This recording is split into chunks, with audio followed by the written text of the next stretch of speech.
நீங்கள் பார்த்து ரசித்துக் கொண்டிருப்பது உங்கள் ஜித் தொலைக்காட்சி.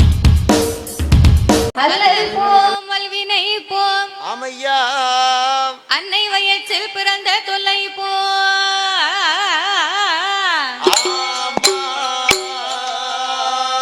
போகா துயரம் போம் குணமான் மருனை கோபுரத்துள்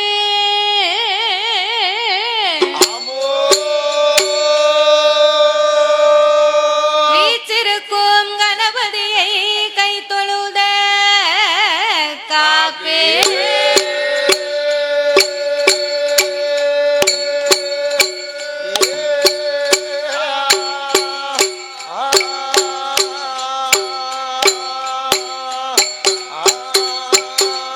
வாக்குண்டாம் நல்ல மனதுண்டாம் வாமலராய் நோக்குண்டாம் மேனி நொடுங்காது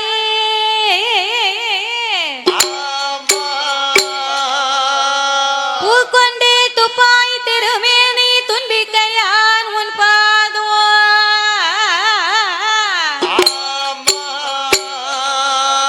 தப்பாமல் சார்பார் தமக்கே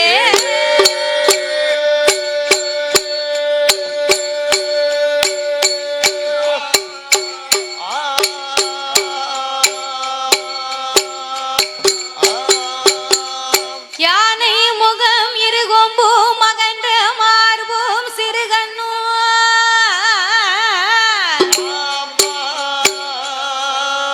பானை போல் பெருவயரும் பங்கான பொன்பு நூலழகும்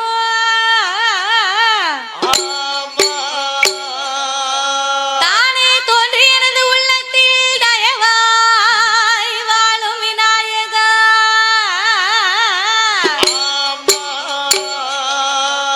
நானே உமது பாதம் பணிவேன் என் நாவில் வந்துதைப்பாய் ஓம் கணபதி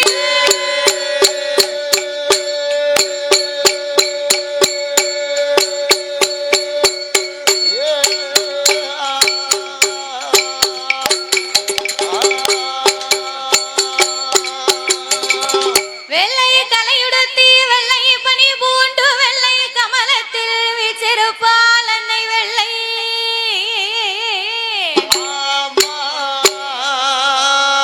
வெள்ளை அரியாசனத்திலே அரசரோடு என்னை சரியாசனத்தில் வைத்த எந்தாய்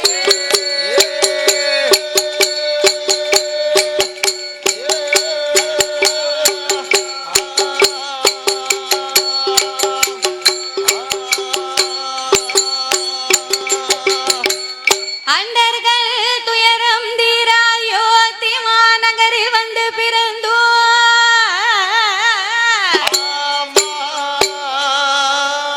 தண்டகாருண்யம் சென்று சமுத்திரத்தை ஓரணையாகவே கட்டி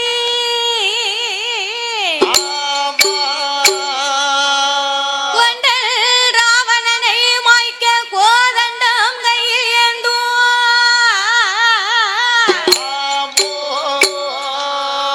வண்டரி போச்சும் ராமா ராமச்சந்திரா உன் பொனடி கமலம் போச்சி போச்சி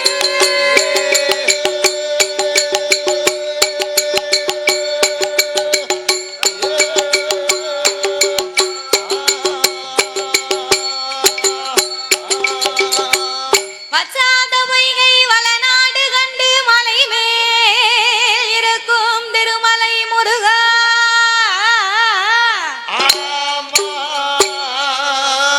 உச்சார் தன்னை எனக்கு ஒருவர் இல்லை உமையால் தனக்கு மகனே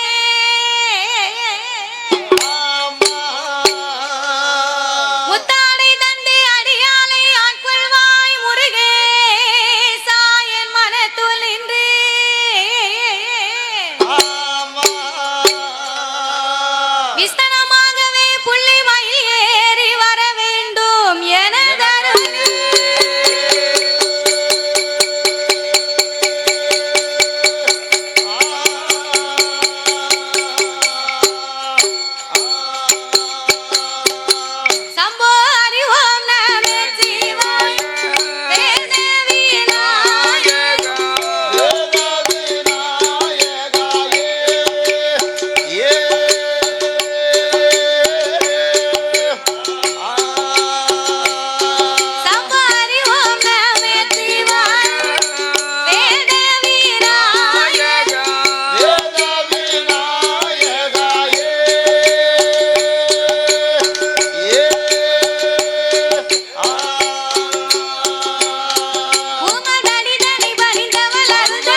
பெரியோர்களே, பெரியோர்களே, சபை நிறைந்த என் தாய்மார்களே, எனது அருமை தாய்மார்களே, பெரியோர்கள் சபையோர்கள், என்னை பெற்றெடுத்த தாய்மார்களே, தாய்மார்களே, கல்வி கற்ற பெரியவர்களே, பெரியவர்களே, தொழில் படித்த கலைவாணர்களே, கலைவாணர்களே, வருங்கால மாணவ செல்வங்களே, வாலிபர் இளம் சிங்கங்களே, இளம் சிங்கங்களே, எனது அருமை சகோதர சகோதரர்களே, சகோதரர்களே, அதாவது என்ன இந்த சிப்பிப்பாறை மாநகரத்திலே இந்த நகரத்துல மக்களை காத்து ரட்சித்து என்றென்றைக்கும் கிருபையுடனே கொலுவிருந்து வரக்கூடிய அருள்மிகு ஸ்ரீ ராமபுலி ஐயனாருடைய திருவாலயம் இந்த ஆலயம். அடையப்ப இந்த பெரிய ஆலயம். அப்பேர்பட்டு இந்த ராமபுலி ஐயனாருடைய திருவாலயத்திலே இந்த ஆலயத்துல மாசி மாதத்திலே மகா சிவராத்திரியை முன்னிட்டு ஐயனுடைய ஆலயத்திலே கொடை விழா பெரும் விழாவாகவே நடந்து வருகின்றது. சிறப்பா நடந்து வருகின்றது. அப்பேர்பட்டு இந்த சிவராத்திரி விழாவை முன்னிட்டு இன்னைக்கு ஒரு நேர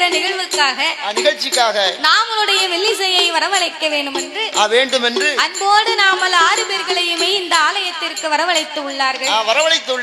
அதாவது என்ன இந்த பாதையா நம்ம கோவில்பட்டி வேற ஏதாவது ஊருக்கு இந்த பாதையா வந்து போய் இருந்தோம்னு சொன்னா அடேப்பா நாமெல்லாம் 1000 வாட்டி போயிருக்கோம் இந்த ரோட்ல. இந்த வழியா வரும்போதெல்லாம் நான் நினைப்பேன், என்னதாய் நினைப்ப, ரோட்டு ஓரமா இருக்கு இந்த கோயிலு, பெரிய கோயில் இருக்கு, இந்த கோயிலுக்கு நம்ம ஒரு நாள் வரணும் அப்படின்னு நான் நினைப்பேன். நம்ம வந்து வில்லு படிக்கணும் அப்படின்னு நினைச்சிருக்கேன். ஆமா, அது இன்னைக்கு இந்த ஊர்ல இல்ல, எந்த ஊர்ல ரோட்டு ஓரத்துல ஒரு கோயிலை பார்த்தாலும் நம்ம இந்த கோயிலுக்கு வந்துடணும், நமக்கு யாருக்குன்னா வில்லு பாட்டு படிக்கக்கூடிய வேலை தானே, நம்ம படிக்கணும் அப்படின்னு நிறைய கோயிலை பார்த்து வைப்பேன். அதனால கோயில்ல கண்ட உடனே வில்லு பாட்டு படிக்கணும் ஒரு ஆசை வரும். ஆமா, சரி, அத மாதிரி இந்த பாதையா வரும்போது இந்த கோயிலை அப்படி நான் நினைச்சிருக்கேன்.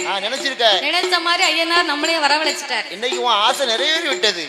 ஆமா, அப்படி நாமளை வரவழைத்த அனைவர்களுக்கும் அனைத்து அன்பு உள்ளத்திற்கும் நாங்கள் நன்றியை தெரிவித்துக் கொண்டு அதாவது எந்த ஒரு ஆலயத்திலேயுமே நாமல் முதலாகவே வில்லிசை ஒன்று ஆரம்பிக்க வேண்டுமானால் அது எந்த ஒரு கோவிலாக இருந்தாலும் என்ன ஒரு தெய்வமாக இருந்தாலும் அந்த ஆலயத்திலே முதலாகவே சாஸ்தாங்கதையை தான் ஆரம்பிக்க வேண்டுமா? ஏனம்மா சாஸ்தாங்கதையை முதல்ல ஆரம்பிக்கணும்? ஏன் அவருக்கு பாடுகிறோம் தெரியுமா? எதற்காக? அகில உலகத்திலே கலியுக தெய்வமாகவே பிறந்தவர் ஐயனார் ஒருவர் தான். அப்படின்னா நம்ம எல்லாம் தாய்க்கும் தந்தைக்கு வந்து பிறந்த சாதாரணப்பட்ட மானிடர் மக்கள். ஆனால் ஐயனார் ராமபுலி சாஸ்தா வந்து அப்படி கிடையாது. எப்படி? அரிக்கும் சிவனுக்கும் ஆணுக்கும் அப்பாவுக்கும் பிறந்த பிள்ளை. அப்பேர்பட்ட அரிகர புத்திரன் தருமஞான சாஸ்தா இந்த ராமபுலி ஐயனார் வந்து பிறந்தாத்தான் அனைத்து தெய்வங்களுமே இந்த ஆலயத்துக்கு வரும். அப்படி சாஸ்தா பிறவியாகவில்லை என்றால், சாஸ்தா பிறக்கலைன்னா என்ன ஆகும்? சாமி பைபாஸ்ல வந்துட்டு பைபாஸ்ல வீட்டுக்கு போயிரும். ஆமா, அதனால சாஸ்தாங்கதையை படிச்சு சாஸ்தாவை பிறவி செய்யணும். சாமி ரோட்டை விட்டு கீழே இறங்க மாட்டாரு. ஒரு ஆளை கூப்பிட்டா தானே என்னன்னு கேட்பாங்க. கூப்பிட்டா வந்தா அவர் ரோட்ல வருவாரா? வரமாட்டாரு. அப்ப 21 தேவதையும் 61 பந்தியும் அமைந்திருக்கக்கூடிய இந்த ஆலயத்தில் ஐயா தான் எஜமான். அவர்தான் எஜமான். அதனாலே சாஸ்தாவின் திரு கதைகளை நாங்கள் பாடுகின்ற போது பாடக்கூடிய பாட்டிலே பழுது குச்சங்கள் இருந்தாலும் சொல் குச்சங்கள், இசை குச்சங்கள், கதை குற்றங்கள் எங்கள் கதையிலேயே பொருள் குச்சங்கள், ஒரு சிறிய பொருள் குற்றங்கள். சாரீர குற்றம் குறை இருந்தாலும் சரீர குற்றம் குறை இருந்தாலும் எங்கள் ஆட்கள் அடி தாளங்களில் ஒரு குறைகள் இருந்தாலும் தாளம் மேளம் குறை இருந்தாலும் ஏற்கனவே எங்களுக்கு ஓய்வில்லாத உழைப்பு. அடேப்பா, என் வீட்டுக்காரி போன் போட்டுக்கிட்டு இருக்கா. எதுக்கு? வீட்டு பில்லு பாட்டுக்கு வந்து 20 நாள் ஆச்சு. என்னைக்கு வீட்டுக்கு வருவீங்க? என்னைக்கு வருவீங்க? அப்படியே பொட்டாட்டி ஓயாம போன் போடுதா? ஆமா, எதுக்குன்னு கேட்கணும். என் பேரை என்ன பார்க்கணும் ஆசைப்படுதானா? அப்படியா? தாத்தாவுக்கு பேரம் பிறந்திருக்கான். ஆமா, பார்க்கவே போகலன்னு ஆச்சு கூப்பிட்டுக்கிட்டே தாத்தாவை காணும் அழுவுதானா? அதனால என் பொண்டாட்டி ஓயாம போன் போடுதா. எனக்கு பிறந்த உடனே வேற எதுவும் தப்பா நீ நினைக்காரும். அப்போ சாரீர குற்றம் குறை இருந்தாலும் சரீர குற்றம் குறை இருந்தாலும் எங்கள் ஆட்கள் அடி தாளங்களில் ஒரு குறைகள் இருந்தாலும் முன் சொல் பின்னால் இருக்கலாம், பின் சொல் முன்னால் இருக்கலாம். அறிந்து பாடினாலும் அறியாமல் பாடினாலும் தெரிந்து பாடினாலும் எங்களுக்கு தெரியாமல் பாடினாலும் எங்களுக்கு முன்பாகவே இந்த ஆலயத்திற்கும் இந்த ஊருக்கும் எத்தனையோ பெரிய பெரிய புலவர்கள், பேரறிஞர்கள், கவிஞர்கள் எல்லாம் வந்து பாடி இருக்கலாம். ஆன போதிலும் அடியால் நான் ஒரு சிறு குழந்தை. உங்கள் வீட்டு பிள்ளையாகிய நான் மாதவி. என்னால் தெரிந்தளவு என் சிற்றறிவுக்கு எட்டியவாறே உங்கள் முன்னால் நான் பாடுகின்றேன். பாடுகின்றோம். நான் எல்லாம் தெரிந்தவளும் அல்ல, அனைத்தையும் கற்றவளும் கிடையாது. கிடையாது. எனக்கு என் குருநாதர் கற்று தந்தபடியாகவே உங்கள் முன்னால் நான் பாடுகின்றேன். பாடுகிறோம். உங்கள் வீட்டு பிள்ளை தவறு செய்தார், அதனை எப்படி வீட்டிற்கு அழைத்து சென்று அன்போடு ஆதரிப்பீர்களோ, எப்படி பணமட்டை போட்டு பளிச்சு பளிச்சுன்னு அடிப்பீங்களோ. பணமட்டையை கொண்டு அடிக்கவா? இரவு பணமட்டையை கொண்டு அடிக்கணும்னு யாருக்காவது கோவம் வந்ததுன்னு வைங்க, எங்க தாத்தா மட்டும் கூட்டு போங்க. ஏற்கனவே இன்னைக்கு வெள்ளை சட்டை போட்டிருக்காரு, இங்க குடுக்க குடுப்புல கலர் சட்டை ஆயிரணும். அப்படியா? சோப்பு சட்டை ஆயிரும். தக்காளி சட்னி ஓடணும், அப்படி அடிக்கணும். ஆமா, நான் தானே எல்லாருக்கும் 6 பேரையும் அன்பா ஆதரிக்கணும்னு கேட்க, நீ 6 பேரையும் பச்சை மட்டையை கொண்டு பலார்னு அடிக்கணும்னா? ஒரு வீட்டுல குழந்தையானது ஆணாக இருந்தாலும் பெண்ணாக இருந்தாலும் சிறு குழந்தைகள் தாய் தந்தை வார்த்தையை கேட்கணும். கேட்கலன்னு சொன்னா புளிச்சுன்னு அடிச்சிடணும். ஆமா, பிள்ளைய அடிச்சு வளர்க்கணும். முருங்கைய முடிச்சு வளர்க்கணும். எதுக்கு சொல்லியிருக்காங்க? முருங்கை மரத்தை வளர விட்டோம்னா அது உத்தரத்துக்கு ஆக போறது கிடையாது. இல்ல அது மேல ஏறி நம்ம காய் பறிக்க முடியாது, ஒடிஞ்சு போகும். அதே மாதிரி சின்ன பிள்ளைய அடிச்சு வளர்க்கலன்னா அந்த பையன் 25 வயசு ஆயிட்டுனா நம்ம லேசா அதட்டினோம்னா நம்மளை யாருட்டு பார்த்து முறைப்பான். அதனால சின்ன வயசுல அரட்டி வச்சுட்டோம்னா கொஞ்சம் பயம் இருக்கும் அவனுக்கு. தவறு செய்தா தானே பிள்ளைய அடிக்க போறாங்க. நாங்க தவறே பண்ண மாட்டோம். தாத்தா தான் கொஞ்சம் சேட்டை பண்ணுவாரு, கொஞ்சம் கவனமா பாருங்க. கவனமா பாத்துக்கிட்டே இருக்கும் போது ஏதாவது சேட்டை பண்ணாருன்னா வீட்டுல கொண்டு போய் நல்ல 10 இட்லியை வாங்கி கொடுத்து நல்ல வயத்தை நிரப்பி தாத்தாவை சாயங்காலம் வரைக்கும் உங்களுக்கு எவ்வளவு தெம்பு இருக்கோ அது வரைக்கும் நீங்க போட்டு அடிங்க. அதுக்கு பிறகு தாத்தாவை வீட்டுக்கு அனுப்பும் போது மட்டும் சின்னதா ஒரு பாட்டில் வாங்கி கொடுங்க. என்ன பாட்டில்? டானிக்கு பாட்டில். என்ன டாம் டானிக்கியா? அதை நீ குடி. 1848 அந்த பாட்டில் ஒண்ணு வாங்கி தந்திருக்கேன். அதை சொல்லல, வேற என்னது? ரோக்கரா? ஓ, ரோக்கர் டானிக்கவா? ரோக்கர் வாங்கி தெரிஞ்சாள் இருந்த. உங்கள் வீட்டு பிள்ளை தவறு செய்தால் சரி, அதனை எப்படி வீட்டிற்கு அழைத்து சென்று அன்போடு ஆதரிப்பீர்களோ அதுபோல் எங்கள் 6 பேர்களையுமே ஆதரிக்குமாறு கேட்டுக்கொள்கிறோம். ஆமா, பாதி மதி மான் மழுவோ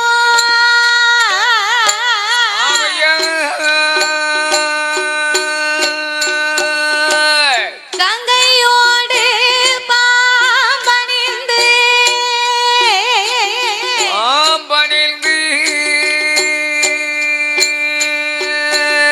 பார்வதியை மனம் புரிந்த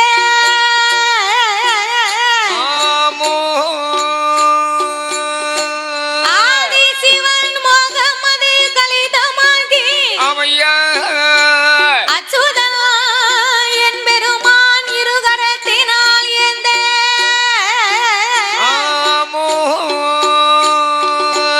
சோதி மணி விளக்கு ஒளிர்வு போல் 5 மைந்தர்கள் தோலினில் பூநூல் இளங்க தோன்றி